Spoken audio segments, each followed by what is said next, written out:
Next question. Shri Vallabh कुल भी भगवान के दास हैं और हम सामान्य जन भी भगवान के दास हैं, और दोनों का लक्ष्य भगवान की सेवा है। और यहाँ तक कि श्री वल्लभ कुल हमारे जैसे संसारी और गृहस्थ भी हैं, तो फिर उनमें श्रेष्ठता का भाव क्यों रखा जाए? एक ग्रीक फिलोसोफर हैं, मुझे उनका नाम याद नहीं है, लेकिन उनकी बात मुझे बहुत अच्छी लगती है। उन्होंने प्रश्न उठाया कि भाई ऐसा है कि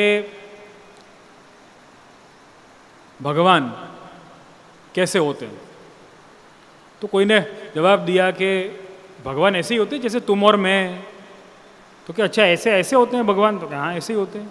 तो क्या अच्छा उनके भी ऐसे 2 आँख, 1 नाक, 2 हाथ, 2 पैर, ऐसे सब होता है? हाँ होता है। तो क्या अच्छा, तो क्या मतलब भगवान यही रूप में ऐसा है? तो क्या हाँ यही रूप में। तो उसने बहुत अच्छा तर्क दिया कि समझो मेरे पास में घोड़ा है, समझो कि मेरे पास में घोड़ा है। अब घोड़े में समझो IQ अगर आ जाए, उसमें बुद्धि अगर आ जाए, और उसको अगर कहा जाए कि तू इंसान को भगवान मान, तो वो भगवान नहीं मानेगा। तो बोला क्यों?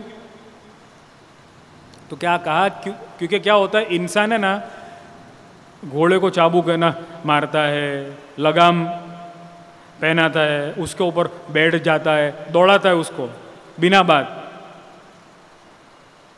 अब देखो जाना घोड़े को कहीं नहीं है, इंसान को जाना है। दौड़ता कौन है? घोड़ा। तो घोड़े के लिए भगवान जब आएंगे तो वो इंसान के रूप में घोड़ा भगवान को मानने के लिए कदापि तैयार नहीं होगा कि नहीं नहीं नहीं नहीं नहीं, भगवान ऐसे नहीं हो सकते, भगवान तो कृपालु होते हैं, ये तो इंसान है। तो कि इंसान है तो क्या हुआ? अरे ये मेरे पर बैठ जाता है, दौड़ाता है मुझे, चाबुक मारता है, लगाम बांधता है ऐसे मोड़े पर। भगवान ऐसे नहीं हो सकते ना। तो अच्छा तो भगवान कैसे हो सकते हैं? तो कि मेरे जैसे, घोड़े के जैसे। तो क्या अच्छा, अब अपने भगवान जो हैं गीता का उपदेश देते हैं।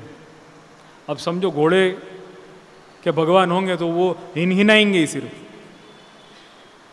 वो उपदेश नहीं है ना देंगे उसके लिए, क्योंकि न तो उसको समझ में आएगा वो उपदेश। तो उपदेश उसको ऐसा ही देंगे और उसी रूप में आएंगे कि जैसे उसको भगवान उससे क्लोज लगे, उसके जैसे लगे, वो मान सके।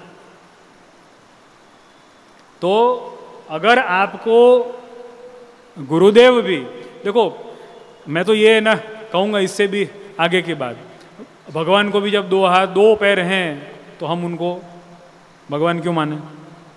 क्यों माने उनको भगवान? तो भाई तो नहीं मान तो सिंगड़ा जे लगाड़ी दे तो मानीशू। तो के ना एम नहीं तो के तो પછી કેવી રીતે? तो इसका कोई सॉल्यूशन ही नहीं आएगा ऐसे। हमारे लिए भगवान वही हो सकते हैं। देखो शैतान, इंसान, भगवान, आकृति में तीनों एक ही जैसे लगेंगे आपको, लेकिन उनके गुण और लक्षण अलग अलग होंगे। दिव्यता, अलौकिकत्व अलग अलग उनमें होगा। तो गुरु भी आपके जैसे सामान्य इंसान और गृहस्थ ही हैं। ये जो सवाल है कि गृहस्थ हैं तो हम उन्हें श्रेष्ठ क्यों माने? संसारी और गृहस्थ हैं क्योंकि वो आपको मूल गुरु के तरीके से उपदेश दे रहे हैं, इसके लिए श्रेष्ठ मानना चाहिए। और अगर नहीं कि हम उन्हें श्रेष्ठ क्यों माने, तो फिर आप तो है ना कहोगे डू वन थिंग, चलो इधर से उड़ करके वरना घर पे जाओ, चलो गाड़ी वाड़ी कुछ नहीं इधर, come on fly. Hanuman ji जब है ना उड़ते थे तो आप तो you can obviously come on. अब ये तो कोई बात नहीं हुई ना। मनुष्याकृति तो है, निश्चित तौर पे हैं। उन्हें श्रेष्ठ मानने का तात्पर्य यही है क्योंकि उनके उपदेश श्रेष्ठ हैं, उनका ज्ञान श्रेष्ठ है, उनकी सेवा श्रेष्ठ है, भक्ति उनकी श्रेष्ठ है। और आप जिस स्वरूप में हैं श्रेष्ठ, श्री महाप्रभु जी के वंशज हैं तो कुल श्रेष्ठ है। तो इसलिए श्रेष्ठता का भाव रखना अत्यावश्यक है, क्योंकि नहीं तो आप उपदेश ले नहीं सकोगे। आप एक बात मुझे बताओ, टीचर के लिए रिस्पेक्ट अगर नहीं होगा तो क्या हम उनसे कुछ सीख सकेंगे? नहीं सीख सकेंगे। तो उनको रिस्पेक्ट देना अत्यावश्यक हो जाता है। तो इस कारण से उन्हें श्रेष्ठता के भाव से देखना है। तो ये तात्पर्य है उसका।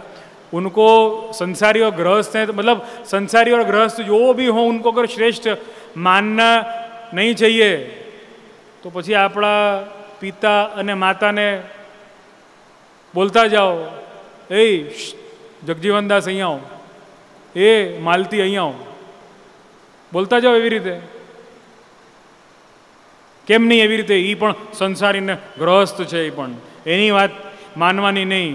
આપણે તો શું છે, સંસારીને ગ્રહસ્થ જે ન હોય, संसारी और गृहस्थ कौन नहीं होगा? जंगली होगा वो। तो उसकी है ना, मानो के बाद जंगली की, तो तुम्हारे लिए बहुत अच्छा है। संसारी और गृहस्थ अगर है तो बहुत अच्छा है, तुम्हारी प्रॉब्लम को समझेगा। गृहस्थनी तकलीफों શું શું હોય મારાથી પૂછો, એટલે હું તમને સમજાવી શકું છું। એનું કારણ હવે તમે સમજી ગયા હશો। અસ્તુ।